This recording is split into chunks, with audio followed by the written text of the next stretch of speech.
Anime is a word that inspires confusion, fear, and boners. On the surface, it's just another form of entertainment, but what it actually is a weapon. And like all weapons, there's the potential for misuse. This is the story of how I misused anime in my first year of college, and potentially led the entire student body to believe that I was some type of fucking lunatic who was one bad Naruto episode away from crashing his car into the side of the on-campus gym. It all started in high school. I was pretty reclusive, I didn't go out much, but I did watch a lot of anime, and it taught me two very important lessons. The first being, the power of friendship is the strongest force in the universe that not even God himself can compete with. Friendship probably led to the Big Bang creating our fucking universe. The second lesson being, the mysterious guy is always the coolest guy that big tittied girls want to fuck, and smaller titted girls want to fuck. And I really took that lesson to heart, and I super shouldn't have. Absolutely not. But I did.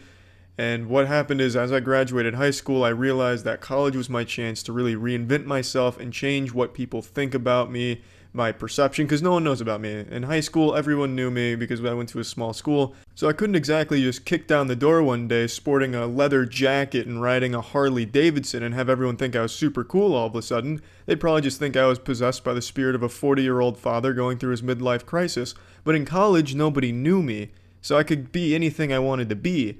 And man, I wanted to be the anime mysterious guy.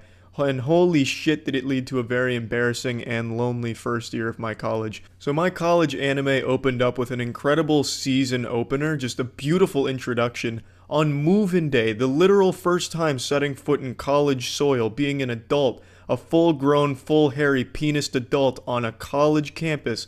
On move-in day, I had my dad helping me. And going to my dorm, moving in the elevator, there was a girl and her father who were moving in there on the same floor. And my dad was talking to her dad and her a little bit. I didn't say a word. I was too cool to say a word. My dad tried to throw me into the conversation. So he asked me a real softball question that even a toddler could fumble his way through. I don't remember exactly what he asked me, but it was something like, "Oh, are you excited to move into this dorm, Charlie?"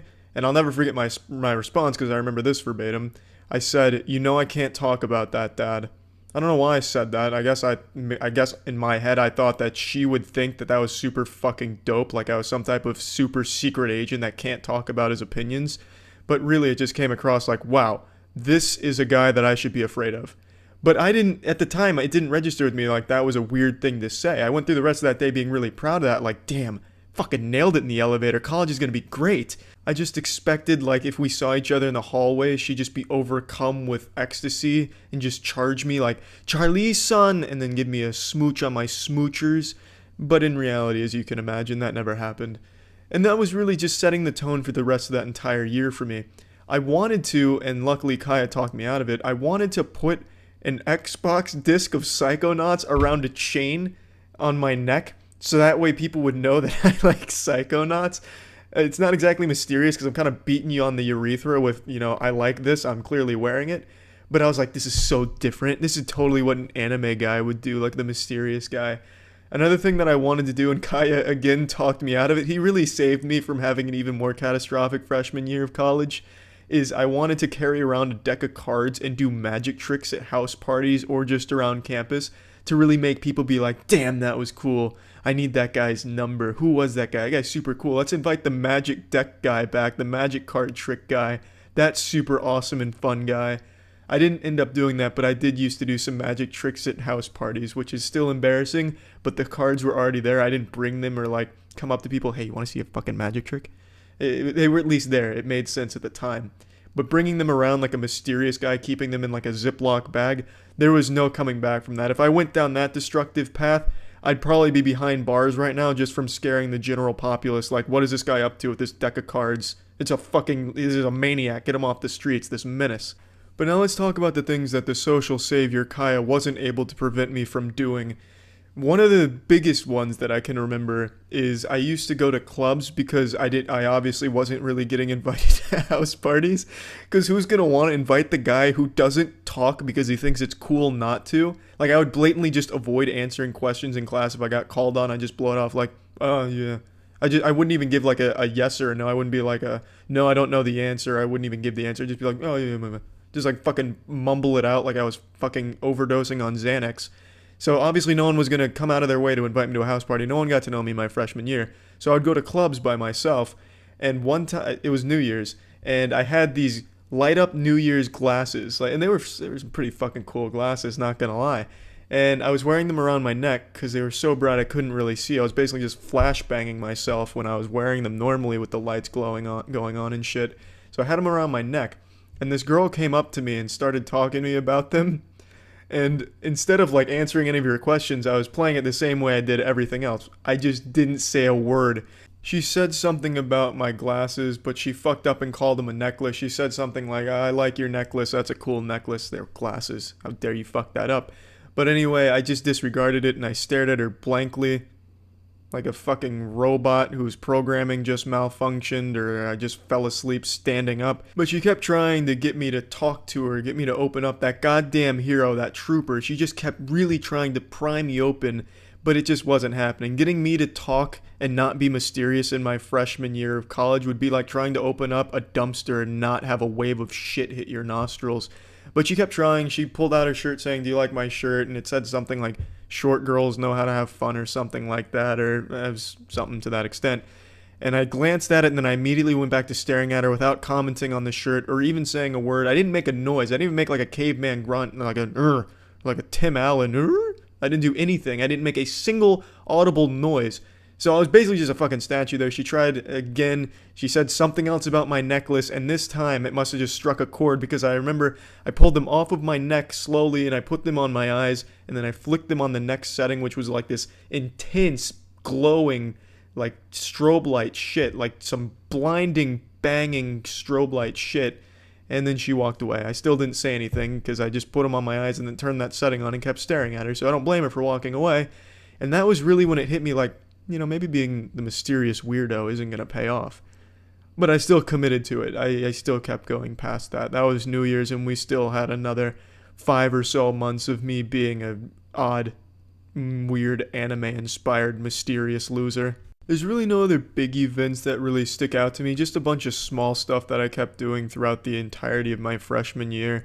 Like if it was raining and everyone was like, "Oh fuck, it's raining and I forgot my umbrella, I'm just gonna wait it out," I'd walk right by them, just kind of like wiggle my way through them, and then I'd just walk out in the rain like I didn't give a shit, like I didn't even know it was raining. Like I'd pull out my phone, much to the detriment of my phone, just be like, "Oh, rain? Too mysterious to feel rain." I really don't know why I ever thought walking out in the rain looking like some kind of dumb asshole would be cool or mysterious, because it doesn't fit either category. But that was another thing I'd partake in almost every time it rained. The only other big event that I can really think of, one that I still think about and it keeps me up at night and really haunts my boners to this day, is when I took an art therapy course towards the second semester of my freshman year. I don't remember exactly what it was. It wasn't art therapy, but it was something similar. It was just an art class basically where you express yourself. And I thought it would be amazingly mysterious and really get girls' panties super fucking wet, just sodden panties being tossed at me. Is every assignment I tried to make it as dark and bland as possible. So one of the assignments being, what do you think of your friends? You were supposed to do one about 12 friends. You make a drawing to represent each friend. And for mine, I did the same thing for all of them. It was a black box. I don't know why I don't know what at all was my thought process with that, but I just did 12 black boxes to represent all of my friends, and when I was supposed to present it, I gave them each a name, and I did name 12 friends. I'm kind of more acquaintances. I didn't really have any like super close friends or anything, but I did name 12 people that I knew and who also knew of my existence. And that just made me seem like I belonged in an insane asylum looking back on it. But at the time I was like, oh, girls love the troubled artist, the mysterious troubled artist. This is beautiful. There's going to be tears in their eyes. I already know it. I'm going to get an A on this project. Spoiler alert, I didn't get an A because she thought I just blew it off and goofed on it. So I got a D because I at least turned something in. But even still, I drew 12 black boxes. That's some shit that you see in a horror movie, like when the weird kid's scribbling shit on paper in a black crayon, and then you find out that the kid's actually a demon. That's that kind of shit that I presented to the class, and there's no doubt in my mind those students walked away deeply disturbed and afraid of me from that moment on. So, that's how I spent the entire first year of my college experience, emulating the anime mysterious guy. It wasn't until I moved out of my dorm and in with a new group of guys who put the kibosh on that shit and taught me how to be social, because they did not want to be living with some fucking weirdo that's trying to be an anime mysterious guy. So that's that's how my first year of college went. The lesson to take away from this is don't emulate what you see on anime because it's just not gonna fucking work unless you have some like superpowers that you might like some really fucking cool superpowers. You might be able to get away with being weirdly mysterious, but I didn't. The only superpower I had was being below average male height. But if you have some cool superpowered shit, maybe you can emulate anime to some extent and still be cool. But I couldn't.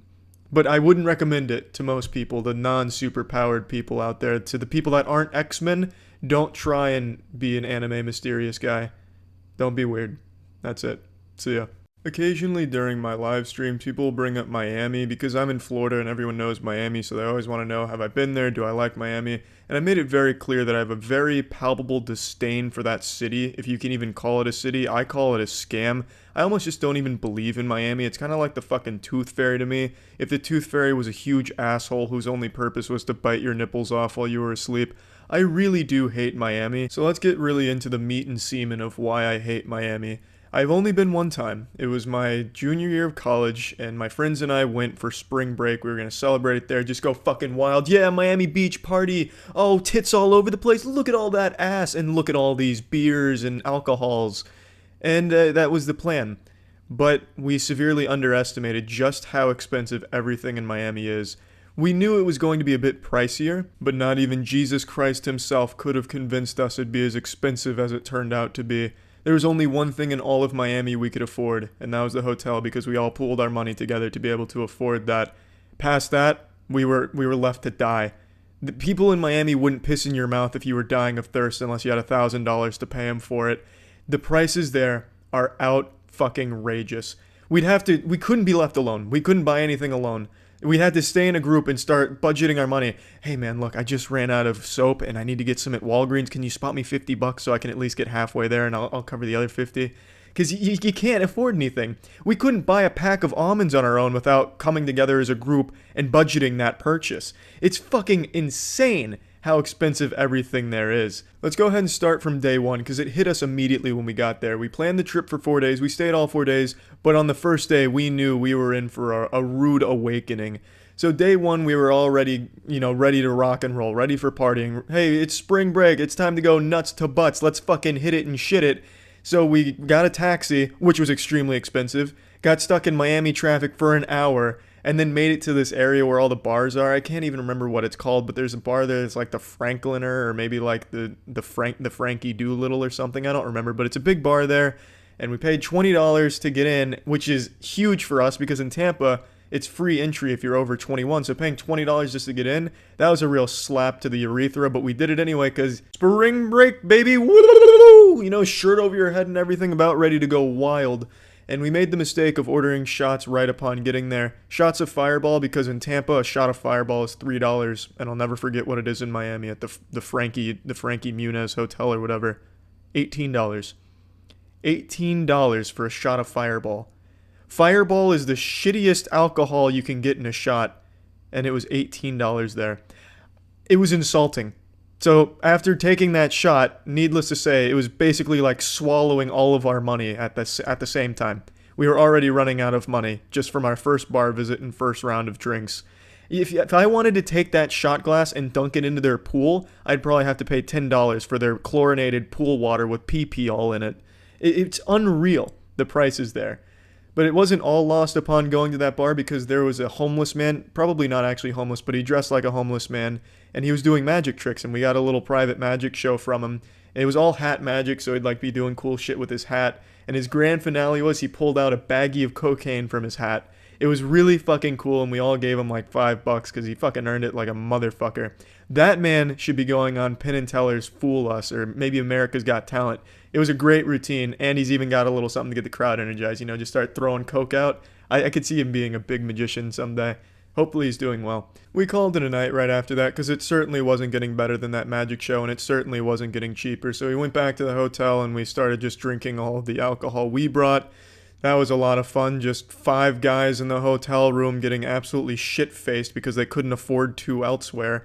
And I got extremely drunk, probably the drunkest I've ever been, and I blacked out. And then the next day, we all planned to go to the beach, but I was so incredibly fucked up that I needed to keep having the taxi driver pull over so I could puke. We finally got to the beach, and I still had to keep puking, but apparently all of the areas on the beach don't really have bathrooms. Miami doesn't believe in bathrooms, so I went to a Walgreens. They don't have a bathroom. I went to the next door business that I don't remember. They didn't have a bathroom. I went to the other business next door, which was probably like a cocaine supplier. I don't really know what it was, but it was a dilapidated little business. They didn't have a bathroom, so I ended up just puking on the road.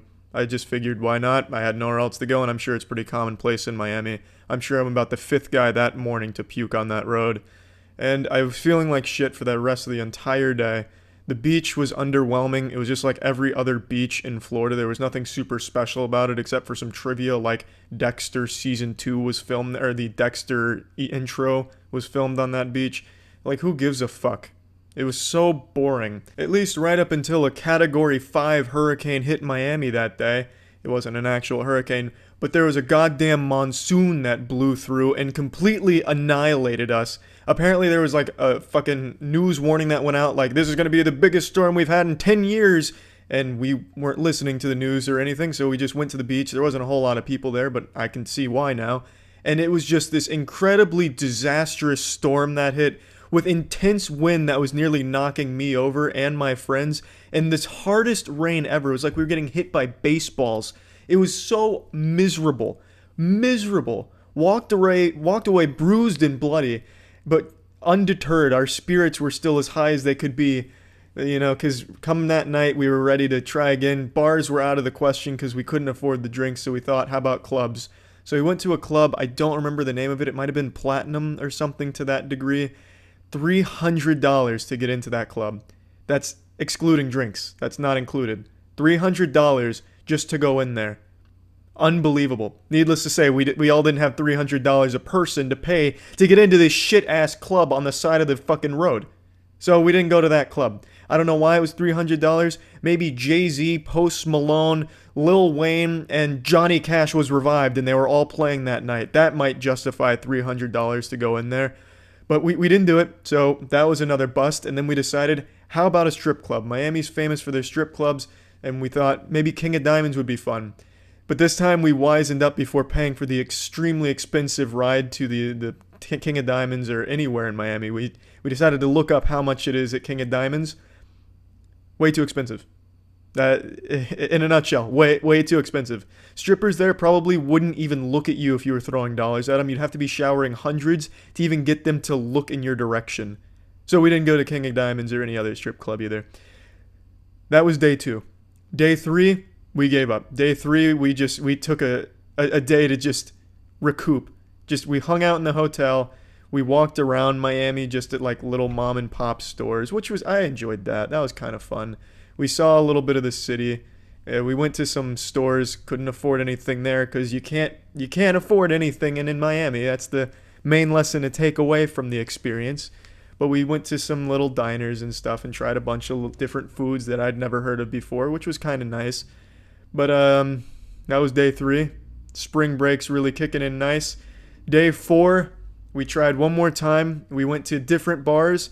The prices were a little bit better than at the Frankie show, the Frankie Way, whatever that bar is. The prices were a little bit better. So we all chipped in and bought a pitcher, which was just kind of the most pathetic drinking experience I've ever had because we were all just defeated. Like, you know what, guys? How much money do we have left? 15 quarters? All right, let's just see if we can haggle a pitcher of beer off of this bar here. And miraculously we did get a pitcher. And we all just kind of drank away the spring break because it was bad. I would have had more fun spending spring break in a sensory deprivation tank than in Miami. It was an absolutely miserable experience. The worst spring break I've ever had, and definitely the worst spring break I think a college kid could have. We lost pretty much all of the money we brought with us and had nothing to show for it.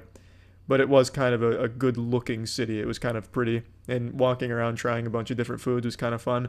I would never recommend anyone ever go to Miami because you just can't afford to. Unless you're taking out a mortgage, taking out some loans or something, be able to afford anything at all there, you're just not going to be able to have any fun.